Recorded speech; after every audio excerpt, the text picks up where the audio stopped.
Bonsoir à tous, voici un nouveau tour d'horizon de l'actualité, à commencer par les titres.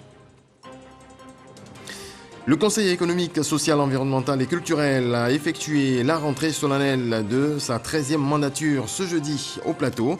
C'était en présence du président de la République Alassane Ouattara. Une cérémonie qui consacre la reprise effective des activités institutionnelles du CESEC après la nomination des 115 membres de l'institution. C'est la bonne nouvelle de ce début d'année pour les producteurs. Le géant de l'agroalimentaire lance un programme mondial inédit d'accélération des revenus des producteurs. Le géant, il s'agit de Nestlé. Le lancement a eu lieu ce jeudi à l'Hôtel Ivoire. Ce programme va consister à rémunérer les producteurs de cacao qui remplissent des critères de durabilité. Et puis, bientôt, un cadre d'échange permanent entre des guides religieux pour parler de paix en Côte d'Ivoire. Une décision née de la visite du président du Conseil supérieur des imams, des mosquées et des affaires islamiques de Côte d'Ivoire, COSIM, à plusieurs hommes de Dieu d'obédience chrétienne.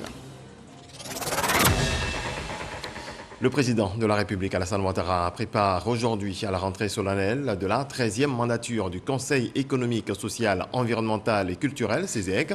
Cette mandature aura pour mission de faire au pouvoir public les recommandations nécessaires pour la mise en œuvre réussie du programme de gouvernement dénommé Une Côte d'Ivoire solidaire. Awa Touré. Le président de la République, Alassane Ouattara, à la rentrée solennelle du Conseil économique, social, environnemental et culturel, CESEC, au siège de cette assemblée consultative. Le chef de l'État s'est d'abord prêté au cérémonial d'accueil, honneur militaire avec exécution de l'hymne national.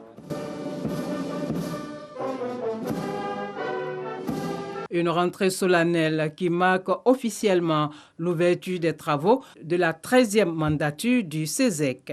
L'occasion aussi pour le président de l'institution, Eugène Aka Awele, de dévoiler ses grandes orientations avant de saluer le leadership du président de la République qui a toujours su apporter les réponses appropriées aux problématiques majeures, notamment en matière politique, sécuritaire et sanitaire. Je ne saurais passer sous silence les grands chantiers d'infrastructure de l'État, les efforts de réduction de la pauvreté, les réformes d'envergure dans le domaine de l'éducation et de la formation de notre jeunesse, ainsi que la gestion des questions environnementales. À l'évidence, la capacité d'anticipation du gouvernement aura permis de mettre en relief la résilience de notre économie en dépit du choc de la pandémie de la COVID-19. Au surplus, le renforcement des moyens humains, matériels et financiers, ainsi que l'installation des organes institutionnels nous permettront de réaliser l'une de nos missions fondamentales prévues par les dispositions légales et réglementaires, à savoir l'élaboration d'un rapport annuel sur la situation économique, sociale, environnementale et culturelle de l'État. Ainsi, au titre de l'année 2022, les travaux préparatoires ont débuté avec le secteur agricole dont les hauts responsables, à commencer par le titulaire du département ministériel, ont échangé avec notre Assemblée dans cette salle sur des thématiques agricoles dans notre tribune, les grandes rencontres du CESEC. Le Conseil économique, social, environnemental et culturel devrait ainsi continuer de jouer pleinement son rôle, celui de donner des avis sur les projets de loi à caractère économique et financier. Vous noterez avec moi que la base de la réflexion de la nouvelle stratégie institutionnelle s'intègre parfaitement au programme de gouvernement de son Excellence, Monsieur le Président de la République. En effet, le thème de nos réflexions, développement de l'économie sociale et solidaire, n'est ni plus ni moins que la déclinaison du programme de gouvernement Une Côte d'Ivoire solidaire. Au thème de la cérémonie, le président de la République, Alassane Ouattara, a félicité le président du CESEC, Eugène Aka Awele, pour les nouvelles orientations qu'il entend donner à l'Assemblée consultative qu'il dirige et pour son engagement constant pour le bien-être des populations. Vous savez, c'est un homme d'expérience. Je dirais c'est l'homme qu'il faut à la place qu'il faut. Et comme vous l'avez constaté, la pandémie du Covid est maintenant un sujet de préoccupation. Le président a été ministre de la Santé, il est président de région, c'est un homme d'expérience. Et l'élargissement des attributions du Conseil économique social pour aller vers l'environnement et le culturel avait besoin de quelqu'un qui a une expérience diversifiée. Je compte beaucoup sur lui pour redynamiser le Conseil. Je voudrais vous féliciter et aussi rendre hommage à vos prédécesseurs. Donc, nombreux sont les amis. Et bien sûr, les premiers étaient donc nos papas, nos pères. Et donc c'est une institution prestigieuse. Et je sais que vous y ferez du bon travail. Chambre de réflexion, d'études et de propositions pour le gouvernement et le Parlement, le Conseil économique et social, créé en 1960, est devenu Conseil économique, social, environnemental et culturel à la faveur de la Constitution du 8 novembre 2016. Eugène Aka Awele est le 8e président de l'institution. Il a été nommé le 6 avril 2021 et reconduit le 4 janvier 2022. Et je vous propose de suivre à présent quelques réactions au terme de cette cérémonie. Un sentiment de joie et justement et d'engagement à prouver que je suis prête à vraiment m'engager pour le bon développement de mon pays. Nous allons travailler d'arrache-pied pour que la transition de l'économie informelle vers le formel soit, pour que effectivement toutes les institutions qui participent à bonifier, à tonifier l'économie sociale, qu'elle puisse se développer pour que effectivement notre économie se porte mieux. Le Conseil économique, social, environnemental et culturel est une institution clé de la République et qui se donne un programme ambitieux pour être au service des Ivoiriens et conseiller par des avis fort motivés et des avis d'experts le gouvernement dans sa politique de promotion et du bien-être de la population. Nous y sommes nouvellement nommés, mais en notre qualité de président de parti, nous avons déjà réfléchi sur la plupart des questions concernant le social, l'économie, l'environnement, la société et la culture. Et nous comptons justement apporter notre vision dans la résolution des préoccupations des populations concernant ces questions-là. Nous sommes heureux d'être dans cette institution. Le président demande une fois de plus qu'il fait confiance à la jeunesse. Nous venons dans cette institution pour l'enrichissement du débat démocratique. Parce que le Conseil économique et social est le creuset de la diversité, nous apportons la touche jeune au Conseil économique et social et nous disons merci au président de la République. La rentrée solennelle du Conseil économique et social, ça permet à chacun d'entre nous, selon l'institution dans laquelle il se trouve, de jouer carrément sa partition. Nous avons des institutions complémentaires et cette complémentarité ne peut que renforcer le pas progressif de la marche de la Côte d'Ivoire. C'est pourquoi nous sommes là pour soutenir effectivement le président du CESEC. La cérémonie a aussi enregistré en dehors des personnalités ivoiriennes le soutien de pays comme le Niger, le Congo et le Bénin. Sidonie Davila leur a tendu son micro, mais avant, vous allez écouter des conseillers qui reviennent sur leur mission.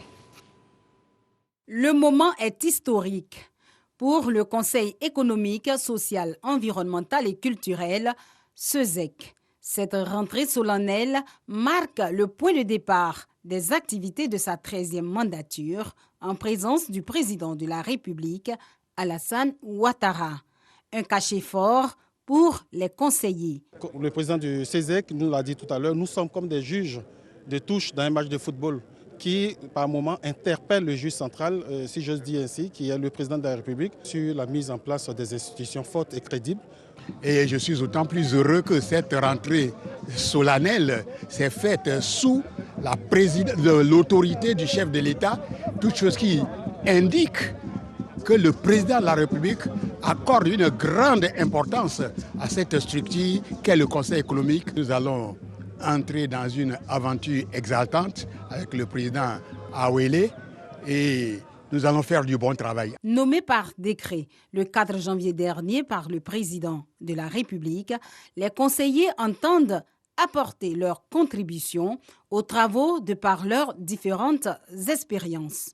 Le conseiller, le CESEC, dans sa position de conseil social, va bien sûr intéresser le domaine de la santé. Membres du corps de la santé, nous allons apporter notre expérience, notre contribution, n'est-ce pas, à l'amélioration de l'état de santé de nos populations. On sait que la Côte d'Ivoire a beaucoup bénéficié des résultats de la recherche. Cependant, les retombées des résultats de la recherche devraient aller dans les deux sens. Alors, notre contribution, c'est de faire en sorte que la recherche agronomique soit prise en compte vraiment dans les secteurs agricoles, tout confondu. Nous allons faire en sorte que les recommandations aillent dans ce sens-là. Vous savez, il y a plusieurs enjeux à relever au cours de cette mandature. Et dans le domaine de l'environnement et de la culture surtout, il y a pas mal de points à apporter avec certaines séances que nous avons déjà eues en amont de cette rentrée solennelle. Donc il y a pas mal de dossiers sur lesquels nous allons tabler.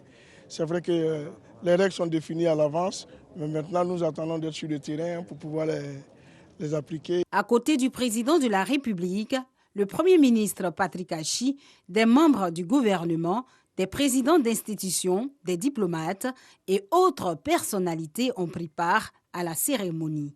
On note la présence effective des institutions sœurs telles que le Niger, le Bénin, la RDC à cette rentrée solennelle. Cette coopération doit se poursuivre forcément.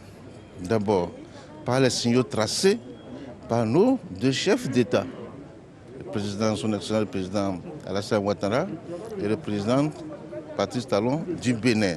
Nous devons les respecter. Ce qui m'a fortement impressionné, c'est le portage politique de cette institution.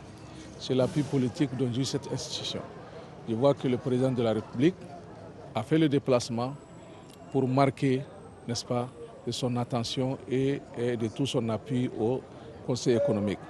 Et je pense que cela va contribuer certainement à l'essor de l'institution. L'ensemble des conseillers et les bureaux sont nommés par le président de la République, c'est-à-dire qu'ils ont la confiance et la stabilité pour 5 ans. Ce qui n'est pas le cas pour nous, parce que nous, c'est le système électif et ça peut basculer en fonction des intérêts immédiats. Donc j'apprécie ce qui se passe ici. Développement de l'économie sociale et solidaire est le thème qui conduit la 13e mandature du SESEC.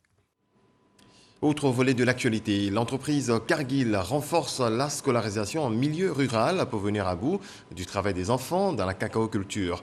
Pour cette année scolaire, le géant chocolatier a ouvert 8 nouvelles écoles dans plusieurs localités. La remise symbolique a eu lieu ce jeudi dans le village de Yakasémé. Mama Traoré nous en parle. À moins de 50 km d'Abidjan, la sous-préfecture de Yakasémé, dans le département d'Adzopé, abrite désormais un symbole. Cette école primaire de 6 classes, l'établissement matérialise le soutien de l'industrie cacaoyère aux actions menées par la première dame de Côte d'Ivoire pour lutter contre le travail des enfants en milieu rural. C'est une réalisation de l'entreprise Cargill en partenariat avec la coopérative agricole Socan. Chez Cargill, nous avons des valeurs qui sont très humaines. Nos valeurs sont mettre les personnes avant tout, aller plus loin et surtout faire ce qui est bien. Et nous essayons de mettre en pratique ces valeurs tous les jours. L'accès à l'éducation, la qualité de l'enseignement, mais aussi l'autonomisation des femmes, l'égalité des chances pour tous, la pauvreté en milieu rural, sont des thèmes qui sont au centre de nos préoccupations. Dans cette nouvelle école, les cours ont déjà démarré depuis le début de l'année scolaire. C'est un soulagement pour ce village de 24 000 âmes, mais aussi pour le système éducatif. En 2020-2021, plus de 30 000 enfants n'ont pu accéder au CP1 faute de place. Notre offre d'infrastructures scolaires peine à contenir la demande d'éducation. L'on comprend dès lors toute la pertinence et toute l'importance de la cérémonie de ce jour qui célèbre la contribution d'un partenaire, que dis-je, de partenaire du système éducatif à l'accroissement de l'offre éducative. Quand on voit qu'une structure ou bien des structures privées viennent offrir des écoles, je crois que ce n'est qu'un soulagement parce que ça vient en complément de ce que fait le conseil régional, ça vient en complément de ce que fait le gouvernement. Et nous ne pouvons que les remercier. On dit qu'il y a un effectif pléthorique dans les salles, Et l'autre inconvénient de l'insuffisance de capacité, c'est que nous sommes obligés d'inscrire nos enfants à l'âge de 7 ans, voire 8 ans. Nous sommes très heureux de recevoir ce don. Outre Yakasseme, Cargill a aussi construit des écoles dans les villages de Loafla, Ouarebota, Bolugue, Léoncro, Kambeleso, Lolinto et Bronguessan, soit un total de 8 établissements mis à la disposition des communautés rurales. La première dame, Mme Dominique Ouattara, présidente du CNS, elle reste convaincue que l'école est le moyen le plus efficace de soustraire les enfants au risque du travail des enfants et de leur offrir un avenir plus prometteur. C'est pourquoi elle n'a de cesse de dire que la place des enfants est à l'école et non dans les champs et les plantations de cacao. En conséquence, elle salue et félicite tous les partenaires nationaux et internationaux qui contribuent à l'atteinte de cet objectif aux côtés de l'État de Côte d'Ivoire. Le temps d'une remise de clés, les habitants de Yakasseme ont été sensibilisés sur les dangers liés au travail des enfants. Les femmes du village ont aussi été équipées en matériel agricole et en broyeuse afin de favoriser leur autonomisation. On reste dans la cacaoculture, cette fois avec le géant suisse de l'agroalimentaire Nestlé qui a lancé mondialement un programme inédit d'accélération des revenus des producteurs.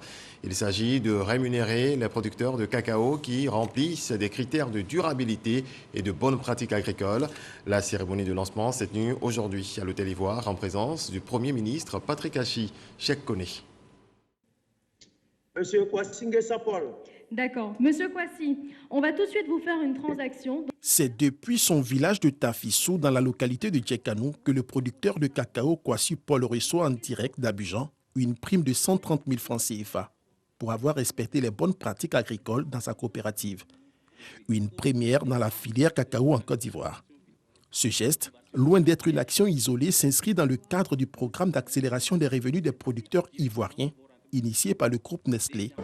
Aujourd'hui, c'est un programme, simplement dit, c'est un programme un peu innovatrice, on peut dire, parce que ça concerne des transferts directs auprès des producteurs et de leur épouse individuellement, en fonction de leur comportement. C'est comme une petite prime, on peut dire, pour inciter quelques changements de comportement. Dans la pratique, le programme garantit une prime de plus de 300 000 francs CFA par an. Pour recevoir cet argent, les agriculteurs devront non seulement envoyer leurs enfants à l'école, mais aussi tailler les cacaoyers, planter des arbres d'ombrage et diversifier leurs revenus par le recours à d'autres cultures ou à l'élevage. Une initiative inédite dont la pertinence a été saluée par le ministre d'État, ministre de l'Agriculture et du Développement rural. Je voudrais à présent adresser mes félicitations et encouragements à la Direction générale de Nestlé Côte d'Ivoire pour son soutien aux actions du gouvernement ivoirien dans sa politique de durabilité dans le secteur du cacao. Je reste convaincu que les résultats de ce programme permettront aux producteurs de cacao de voir leurs conditions de vie améliorées tout en préservant l'écosystème et en renforçant la protection des enfants. Pour son caractère historique, le lancement du programme s'est effectué en duplex entre Abidjan et Vevey en Suisse, d'où Marc Schneider, président directeur général de la firme suisse, s'est dit engagé aux côtés du gouvernement pour contribuer à la construction d'un avenir meilleur pour les producteurs. Pour sa part, le Premier ministre Patrick Hachi s'est dit préoccupé par une rémunération plus juste et valorisante du producteur, cheval de bataille de son gouvernement. Si vous ne trouvez pas le moyen, d'une façon ou d'une autre, d'améliorer de façon significative ce revenu, vous êtes dans une situation qui est difficile. Et donc, voilà pourquoi le programme que vous lancez, mais également les actions que mène le gouvernement, s'orientent tous vers l'amélioration des revenus des familles et des populations qui vivent de l'agriculture, du cacao, mais également de métiers divers liés au cacao. Dans sa phase pilote, ce programme a soulagé 1000 ménages repartis dans 2 coopératives. Pour la prochaine phase, 16 coopératives seront concernées pour environ 10 000 ménages. Le groupe suisse va investir plus de 800 milliards de francs CFA dans ce programme d'ici à 2030. Des acteurs de la filière cola de la commune d'Anyama ont tenu une conférence de presse suite aux troubles dans ce secteur ces derniers temps. Plus de 100 tonnes de chargement de cola sont bloquées. Les acteurs de la filière appellent leurs collaborateurs au dialogue. Des explications d'Abou Sanogo. Depuis la signature de l'arrêté interministériel du 8 septembre 2021 fixant l'assiette et les niveaux de la taxe à l'exportation et des cotisations professionnelles perçues sur la filière cola, ce secteur connaît des troubles.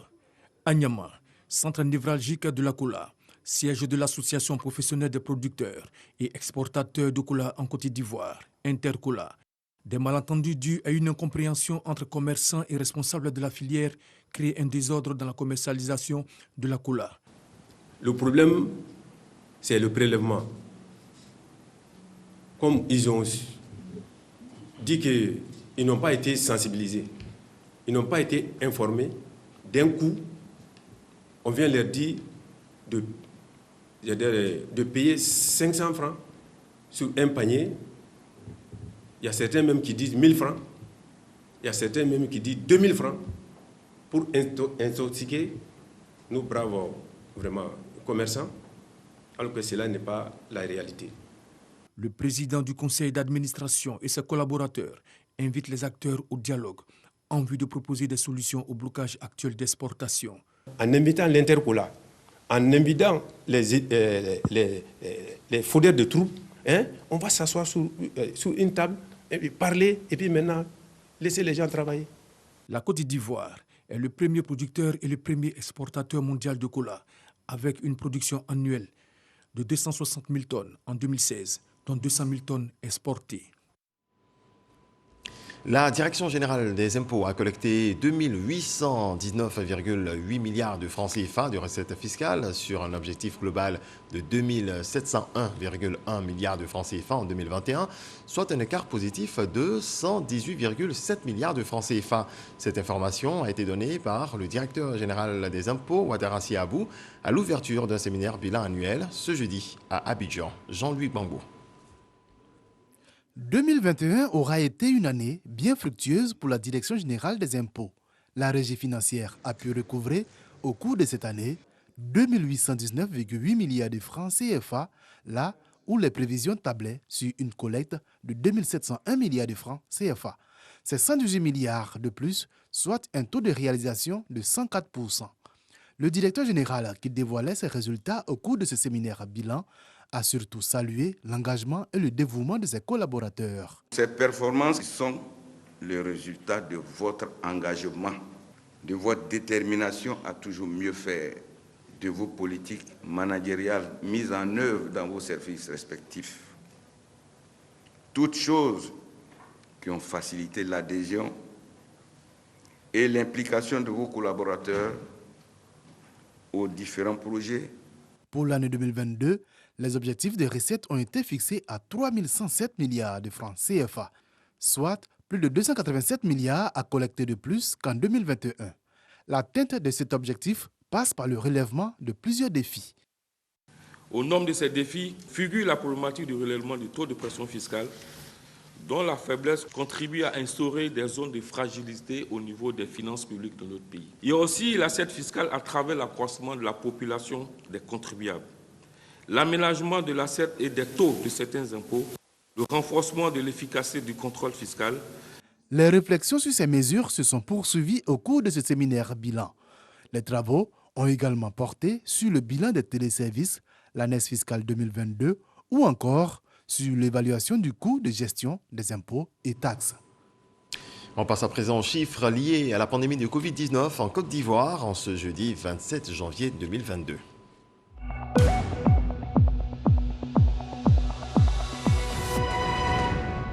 Le ministère de la Santé, de l'Hygiène publique et de la couverture maladie universelle a enregistré ce jeudi 91 nouveaux cas de Covid-19, 152 guéris et 0 décès.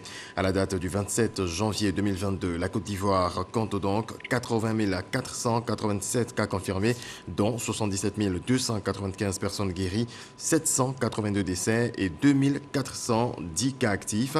Le 26 janvier, 12 742 doses de vaccins ont été administrées, soit un total de 7 965 527 doses.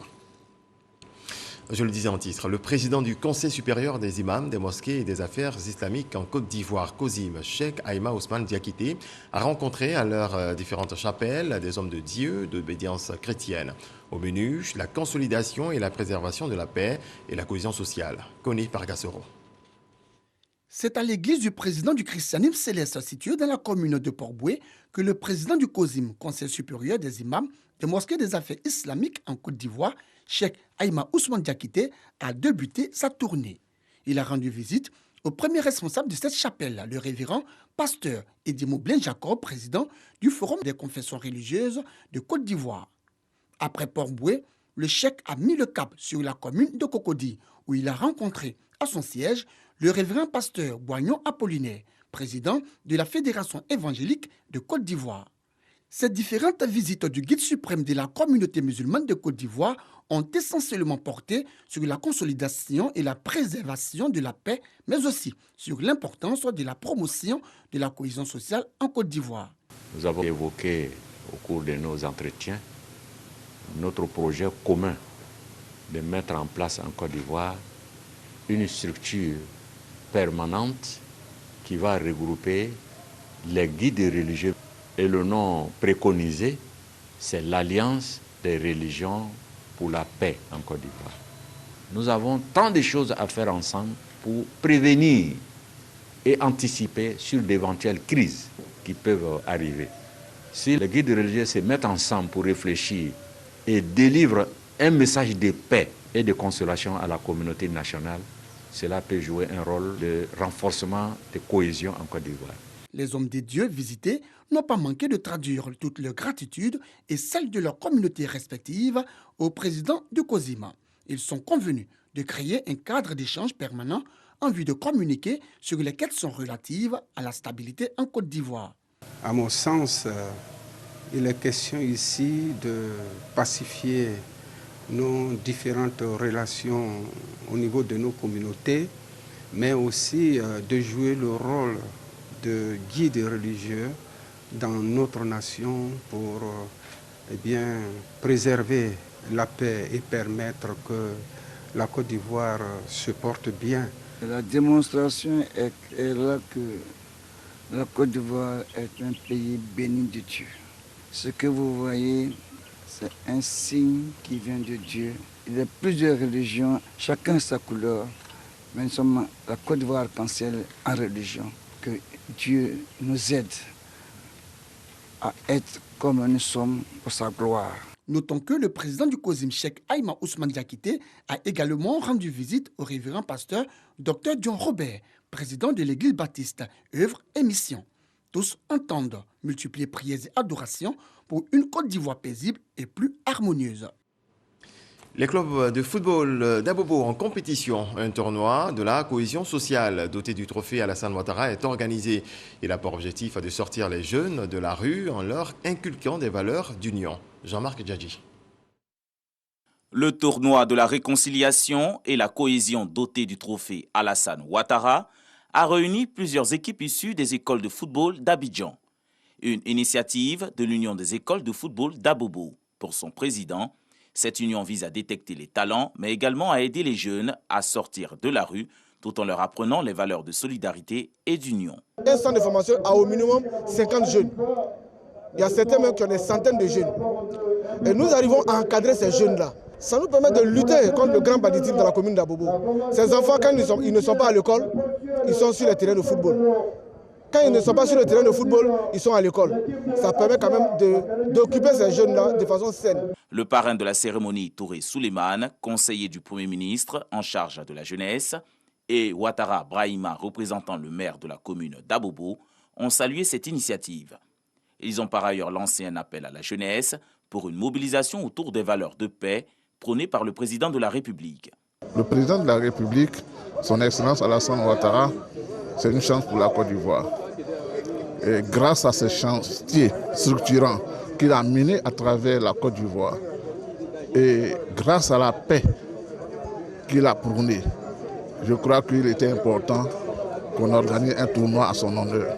Le football est un vecteur de rapprochement, est un vecteur de fraternité.